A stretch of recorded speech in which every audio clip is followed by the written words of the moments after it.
انسان کی زندگی میں کچھ چیزیں ایسی ہوتی ہیں جن کے بغیر زندگی گزر نہیں سکتی۔ اتنی دیر تک جتنی دیر تک وہ چیز اس کے پاس موجود ہوتی ہے اسے نہ اس بات کا ادراک ہوتا ہے نہ احساس ہوتا ہے، لیکن جب وہ چیز اس کے پاس رخصت ہو جاتی ہے، اس کے پاس کسی وجہ سے خدا نخواستہ وہ چیز موجود اور محفوظ نہیں رہتی، پھر اسے احساس ہوتا ہے کہ ایک بہت بڑی نعمت تھی میرے پاس، وہ مجھ سے چلی گئی۔ ہماری زندگی کے اندر بہت ساری ایسی چیزیں ہیں کہ اگر وہ ہم سے رخصت ہو جائیں، خدا نہ کرے، تو پھر ہمیں بڑی شدت سے احساس ہوگا کہ یہ نعمت کتنی بڑی ہے۔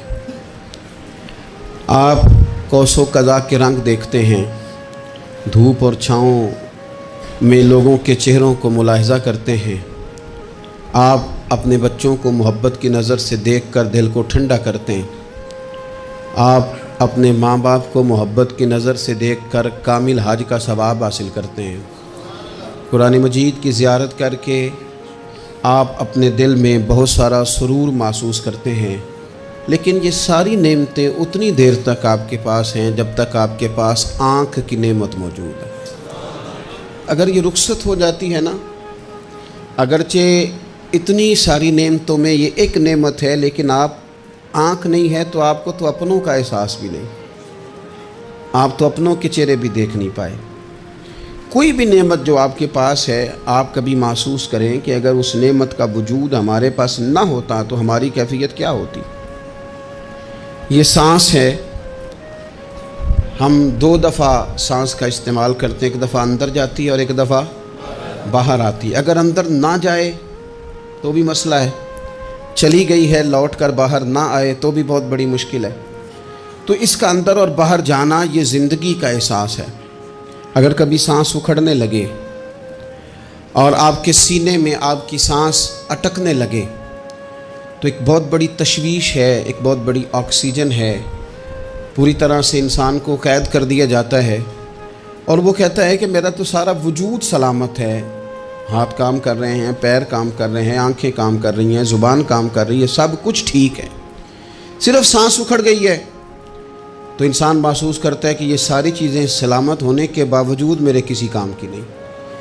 آپ کے پاس جتنی بھی نعمتیں ہیں ان کو اگر آپ شمار کریں تو کبھی آپ کہیں گے کہ ساری نعمتوں میں آنکھ زیادہ ضروری ہے، کبھی کہیں گے کان زیادہ ضروری ہے، کبھی کہیں گے زبان زیادہ ضروری ہے، کبھی کہیں گے دل زیادہ ضروری ہے، کبھی کہیں گے روح زیادہ ضروری ہے، لیکن میں آپ سے عرض کروں ان ساری چیزوں کے بغیر گزارا ہو سکتا ہے، رسول کائنات کی غلامی کے بغیر گزارا نہیں ہوتا۔ کیوں؟ اس لیے کہ اگر حضور کی شفقت نہ ہو، نبی پاک علیہ السلام کی رحمت نہ ہو، وہ ابن القیم نے ایک جگہ پہ کہا تھا کہ یہ حضور نے ہمیں انسان بنایا ہے، یہ نبی پاک علیہ السلام نے انسانیت کے اسباق پڑھائے ہیں، اخلاقی رویے کیا ہوتے ہیں حضور نے بتلائے ہیں، اگر حضور کا کرم نہ ہوتا تو انسان ایک دوسرے کو کاٹ کے کھاتا۔ یہ حضور نے بتلایا ہے کہ تم نے کس طرح زندگی کو گزارنا ہے۔ محبوب کریم علیہ السلام کا وجود نور ایک ایسی چیز ہے کہ اگر وہ کائنات سے معاذ اللہ سائڈ پہ کر دیا جائے تو اس کائنات کا قائم رہنا کسی صورت بھی ممکن ہے ہی نہیں۔ اسی لیے تو اقبال نے کہا تھا کہ ہو نہ یہ پھول تو بلبل کا ترنم بھی نہ ہو، چمن دہر میں کلیوں کا تبسم بھی نہ ہو نہ یہ ساقی تو پھر میں بھی نہ ہو، خم بھی نہ ہو، اور بزم توحید بھی دنیا میں نہ ہو، تم بھی نہ ہو۔ وہ بڑی بات کہہ گئے ہیں، میں نے بھی اس کو کوئی نہیں کھولنا، کہتے ہیں بزم توحید بھی دنیا میں نہ ہو، تم بھی نہ ہو، خیمہ افلاق کا استادہ اسی نام سے ہے، اور نبض ہستی تپش آمادہ اسی نام سے ہے۔ تو اقبال پھر ہمیں کرنا کیا ہے؟ کہنے لگے کرنا آپ کو یہ ہے کہ قوت عشق سے ہر پست کو بالا کر دے اور دہر میں اسم محمد سے اجالا کر دے۔ یہ کرنے کا کام ہے، اس رستے پہ آپ چل پڑیں۔ میرے بھائی، پہلی امتوں کے آپ تذکرے پڑھ لیں، کتابوں میں موجود ہیں، سورہ اعراف کو دیکھ لیں، اس میں بہت ساری چیزوں کا تذکرہ کر دیا گیا ہے، اور بھی قرآن مجید کی بے شمار صورتیں ہیں، آپ ان کو دیکھ لیں، اس پر غور کر لیں۔ جب قومیں نہیں مانتی تھی، انکار کرتی تھیں، تو اللہ تبارک و تعالیٰ انہیں تباہ کر دیتا تھا۔ بات نہیں مانی، ختم ہو گئی۔ ایک مقصد ہے نا جس کے لیے کسی چیز کو بنایا گیا ہے، تو مقصد تخلیق انسانیت کیا ہے کہ وما خلقت الجن والانس الا لیعبدون، جنوں اور انسانوں کو اللہ نے اپنی عبادت کے لیے پیدا کیا، اور ان کو جب عبادت کی دعوت دی گئی، جب انہیں پیغام دیا گیا اللہ تعالیٰ کی توحید کا، انہوں نے نہیں مانا، تو جس مقصد کے لیے بنایا تھا جب اس طرف ہی نہیں آئے۔ یہ پنکھا لگایا جاتا نا ہوا کے لیے، تو اگر پنکھا ہوا نہ دے تو اس کا کوئی چھت پہ کام ہے؟ اس کو اتار کے تو آپ سکریب والے کے پاس بھیج دیں گے، بھئی ختم ہو گئی بات۔ تو مقصد جو تھا نا اللہ کی عبادت تھی، تو جب قومیں اللہ کی عبادت کی طرف نہیں آئیں تو اللہ نے انہیں تباہ کر دیا اور صفحہ ہستی سے مٹا دیا۔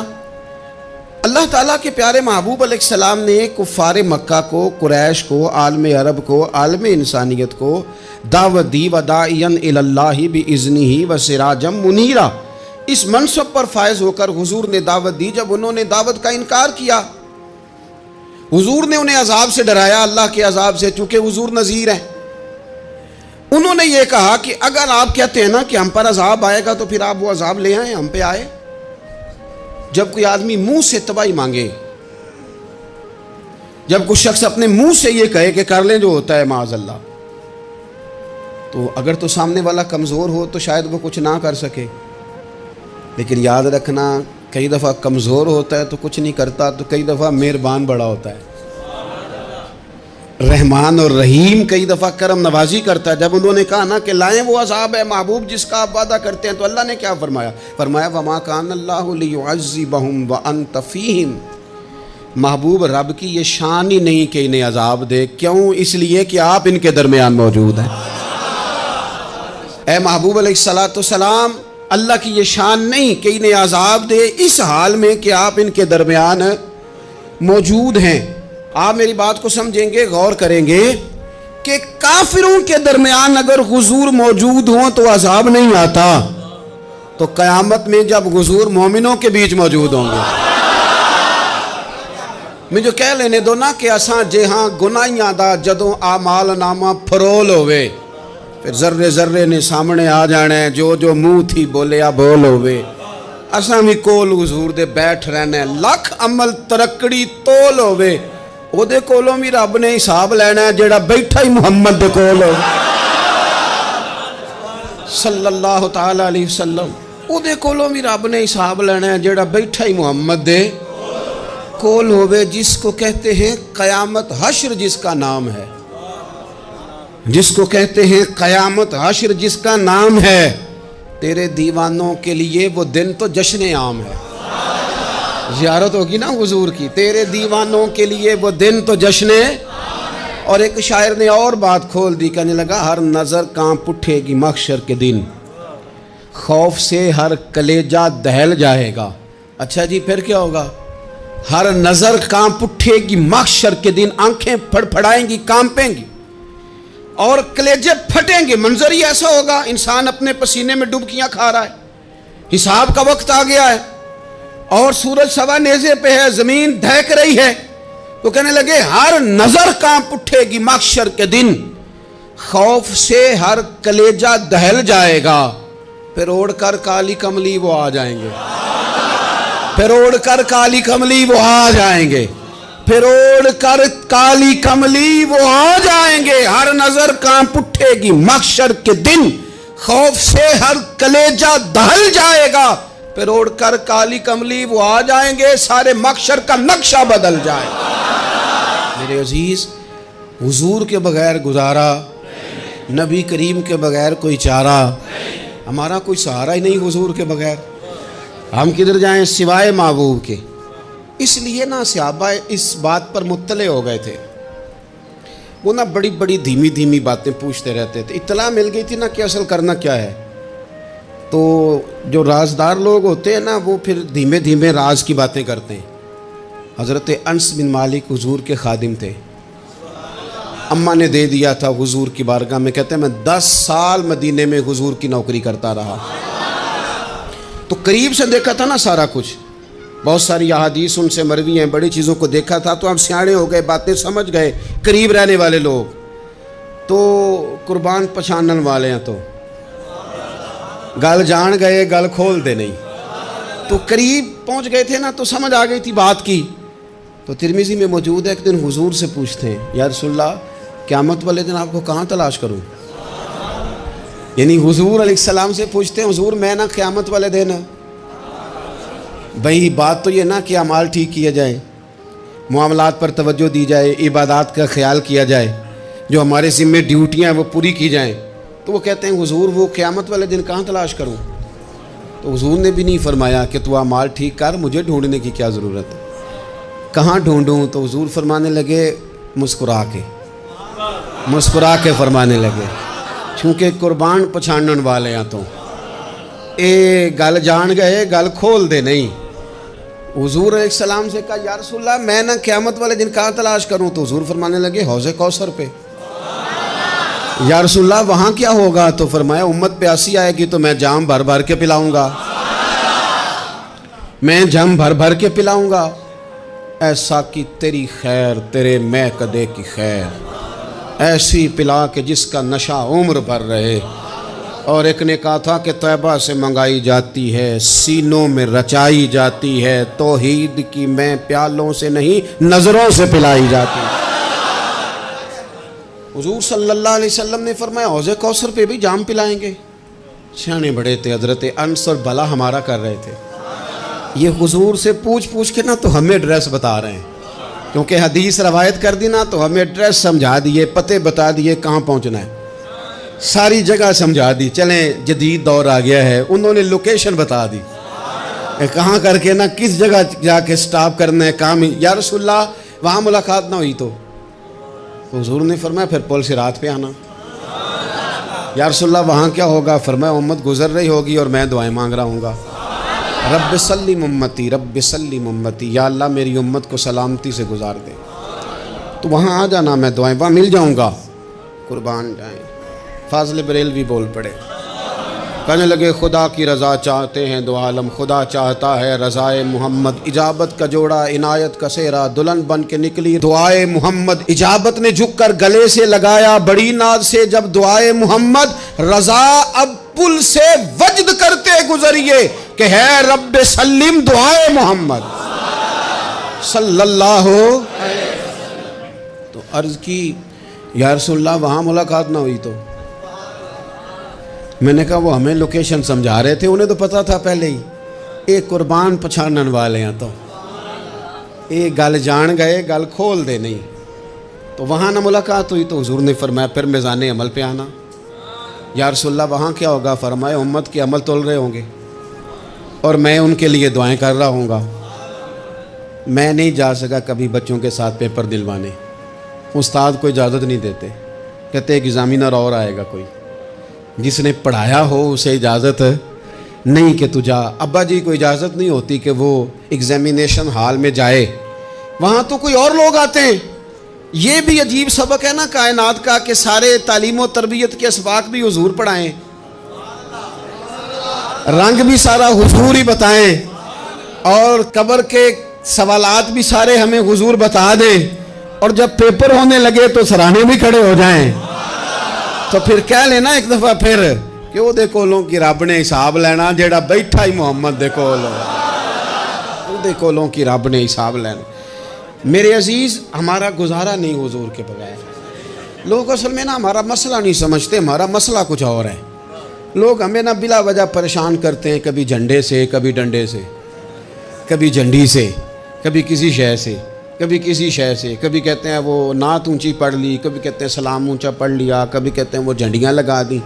میں نے کہا آپ کی بات بھی ٹھیک ہے پر ہمارا مسئلہ تو سمجھو نا, ہمارا گزارا نہیں نا بھائی. جو کسے دا عاشق ہوئے وہ گالو سے دی 100 مکر بہانے کر کے. میں پوچھے میاں صاحب نو مزار تے جا کے کہ مکر کرنے ٹھیک نے؟ تساں آکھیا نا مکر کردا ہے تے حضور ٹھیک نے, تے مینوں لگدا ہے کہ پولا جان دے سے پے کہ سونا راضی کرنا ہوئے تے موڑ ٹھیک نے. حضور نے ایک دن کہا تھا, حضرت ابو سعید خدری نے کہا یا رسول اللہ آپ قرآن پاک کی تلاوت کر رہے تھے, قرآن پاک بڑا سونا پڑھتے تھے نا. تو نبی کریم نے سن لیا, اب کیا کریں دلیل دیں گے تو بات مضبوط ہو جائے گی. حضور نے سن لیا تو بعد میں فرمایا ابو سعید تو بڑا سونا قرآن پڑھتا ہے, رب کے علاوہ کسی کو دکھا کے عبادت کرنی جائز ہے؟ حضرت ابو سعید خدری کہنے لگے سن رہے ہیں مجھے پتہ نہیں تھا آپ سن رہے ہیں ورنہ میں نے تو اور بنا بنا کے پڑھنا تھا. اب تو مان جاؤ نا جو کسے دا عاشق ہوئے گل اسے دی کرد ہے 100 مکر بہانے کر کے 100 مکر بہانے کر کے او دہی مرنے مرد ہے. میرے عزیز ہماری مجبوری ہے, لوگ اس بات کو سمجھتے نہیں, ہماری مجبوری ہے, حضور کا میلاد ضروری ہے. لوگ سمجھتے نہیں بات کو, اس لیے بلا وجہ رٹا ڈال کے بیٹھتے ہیں. بھئی ہم نے تو کوئی رٹا ڈالنا نہیں, نہ سیاست کا, نہ دولت کا, نہ اقتدار کا, نہ کسی اور چیز کا. سیاست دے جھگڑے اساں چھوڑ دیتے, اتنے محبت دا جھگڑا ہے, یہ چھڑا کوئی نہیں سکتا. تو میرے عزیز ہمارا حضور کے بغیر گزارا. اور نبی پاک علیہ السلام کے بارے میں رب فرماتا ہے وَلَسَوْفَ يُعْطِيكَ رَبُّكَ فَتَرْضَىٰ, محبوب میں آپ کو اتنا دوں گا کہ آپ اپنے رب سے راضی ہو جائیں گے. کیا کروں میں, اب یہ آیت اتنی شاندار ہے. حضرت امام زین العابدین رضی اللہ تعالیٰ عنہ سے کسی بندے نے کہا قرآن پاک میں سب سے زیادہ امید والی آیت کون سی ہے؟ اس کا خیال تھا لا تقنطوا من رحمت اللہ, کہیں گے اللہ کی رحمت سے نا امید نہ ہونا. اس نے کہا حضور سب سے امید والی آیت بتائیں. وہ کہتا میرے ذہن میں تھا کہ یہ والی آیت پڑھیں گے. تو امام زین العابدین رضی اللہ تعالیٰ عنہ فرمانے لگے سب سے امید والی آیت ہے وَلَسَوْفَ يُعْطِيكَ رَبُّكَ فَتَرْضَىٰ. رب کہتا ہے محبوب اتنا دوں گا کہ آپ اپنے رب سے راضی ہو جائیں گے. آیت نازل ہو گئی تو حضور پتہ کیا فرماتے ہیں صحابہ سے؟ فرماتے ہیں رب کہتا ہے حبیب تجھے راضی کرنا ہے, اور جب تک میرے سارے غلام جنت میں گئے نہ میں نے اللہ سے راضی ہونا ہی نہیں. میں نہیں راضی ہوتا اللہ سے. سارے جائیں گے تو تب تو میں تو کہتا ہی رہوں گا نا قربان پچھانن والے آتا. او گل جان گئے پر گل کھول دے, او گل کھول دے نہیں. پتہ چل گیا بات کا. حضور کے بغیر گزارا, حضور کے بغیر کوئی چارہ ہی نہیں. اور خود حضور کیا فرماتے ہیں, یہ سنن ابن ماجہ ہے. میرے رسول پاک صلی اللہ تعالیٰ علیہ وسلم ارشاد فرماتے ہیں, حدیث کے راوی حضرت ابو موسیٰ اشعری رضی اللہ تعالیٰ عنہ, حضور فرماتے ہیں کہ اللہ نے مجھے اختیار دیا. یا رسول اللہ کس بات کا؟ فرمایا رب نے اختیار دیا میں چاہوں تو آدھی امت بغیر حساب کے جنت چلی جائے, اور میں چاہوں تو اللہ سے اختیار لے لوں کہ یا اللہ مجھے شفاعت کا حق دے, میں سفارش کرتا جاؤں اور تو انہیں معافی دیتا جائے. یہ مجھے اختیار دیا اللہ تعالیٰ نے. تو حضور کیا فرماتے ہیں؟ فرماتے ہیں وہ آدھی امت والا سودا نہیں میں نے قبول کیا. میں نے نہ شفاعت لی ہے کیونکہ یہ عام تر ہے اور یہ کفایت کرنے والی ہے. یہ عام بھی ہے اور کفایت کرنے والی بھی ہے. اور حضور نے یہ لفظ کہے, یہ سنن ابن ماجہ کتاب الزہد دیکھیے گا, اس میں روایت مل جائے گی. حضور فرماتے ہیں یاد رکھو تمہارا کیا خیال ہے کہ میری یہ شفاعت پرہیزگاروں کے لیے؟ خود جملہ استفہامیہ سے بات کرتے ہیں. تمہارا کیا خیال ہے کہ میری یہ شفاعت جو قیامت میں سفارش کروں گا تو پرہیزگاروں کی کروں گا؟ حضور فرماتے ہیں نہیں, میں قیامت میں گناہگاروں کی سفارش کروں گا. میں گناہگاروں کی سفارش کروں گا, گناہگاروں کے لیے عرض کروں گا اللہ کی بارگاہ میں. کچھ دن پہلے میں کہیں پڑھ رہا تھا کسی کا مضمون, اس نے تشبیہ کس طرح کی دی ہے مجھے پتہ نہیں, لیکن لکھ دی بات. کہنے لگے ایک وکیل ہوتا ہے, ایک شفیع ہوتا ہے. ایک وکیل ہوتا ہے, ایک حضور وکیل نہیں ہمارے, حضور ہمارے شفیع ہیں, شفاعت کرنے والے ہیں. وکیل یہ کہتا ہے جج صاحب سے کہ یہ جس کا میں وکیل ہوں نا اس نے نا غلطی کوئی نہیں کی, اسے معاف کر دیں. وکیل یوں بحث کرتا ہے, کہتا ہے اس نے کیا ہی نہیں, جرم معاف کریں.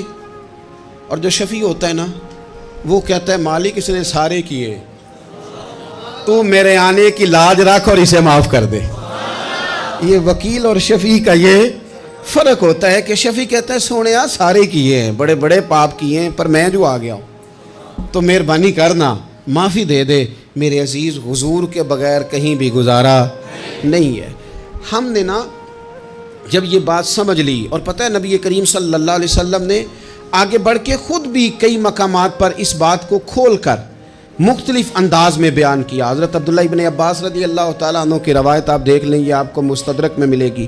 حضور صلی اللہ علیہ وسلم فرماتے ہیں قیامت کے دن اللہ تعالیٰ انبیاء کے لیے نور کے ممبر بچھائے گا.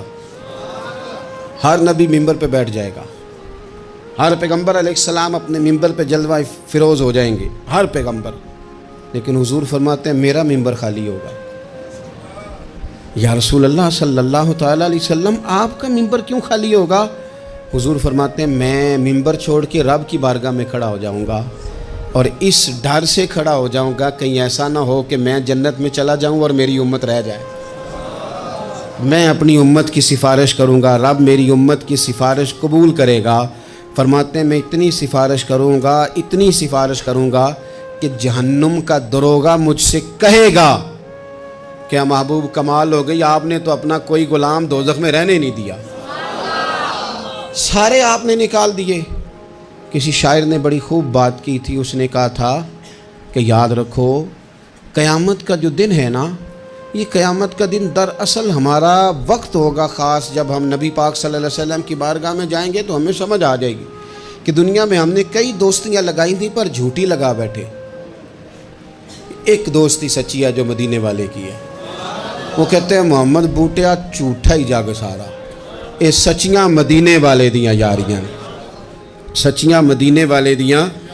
تو نبی پاک صلی اللہ علیہ وسلم کے بغیر نہ دنیا میں گزارا ہے، نہ قبر میں گزارا ہے، نہ آخرت میں گزارا ہے۔ اب ایک سبق ہے، وہ سبق بھی آپ نے ضرور یاد کرنا ہے۔ جس شخصیت کے بغیر ہمارا گزارا نہیں، نہ قبر میں، نہ عشر میں، نہ پل صراط پہ، نہ میزان عمل میں، نہ حوض کوثر پہ، تو ہمارا ان کے بغیر دنیا داری میں گزارا کیسے ہو جاتا ہے؟ ہمارا تجارت بھی حضور سے سیکھیں، گھرداری بھی حضور سے سیکھیں، شادی بیاہ کے طریقے بھی حضور سے سیکھیں۔ جب گزارا نہیں حضور کے بغیر تو پھر زندگی کے سارے سلیقے حضور سے سیکھیں، پھر ادھر ادھر جانے کی ضرورت ہے۔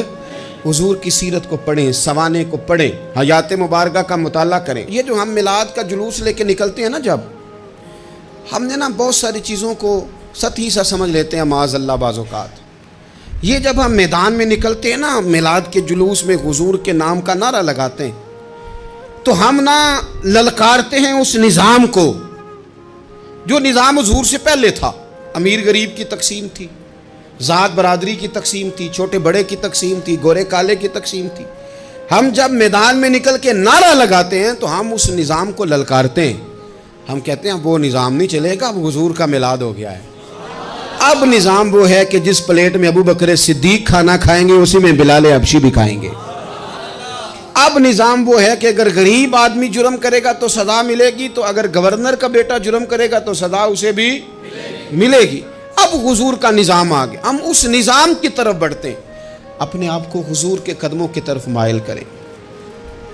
میلاد صرف 1 سے 12 ربیع الاول تک نہیں، میلاد سارا سال ہے، ذکر میلاد سارا سال ہے، میلاد کی محافل سارا، اور میلاد صرف مسجد میں نہیں، گھر میں بھی ذکر میلاد، دکان میں بھی ذکر میلاد۔ ذکر میلاد سے مراد حضور کی تعریفیں، نبی پاک کی شانیں، حضور کی باتیں۔ آ میرے دل آمنہ کے لال کی باتیں کریں، چہرہ والشمس کے اجلال کی باتیں کریں۔ اپنی طبیعتیں حضور کے ساتھ لگائیں، اپنے آپ کو حضور کے قدموں سے وابستہ کریں اور عشق کریں نبی پاک سے۔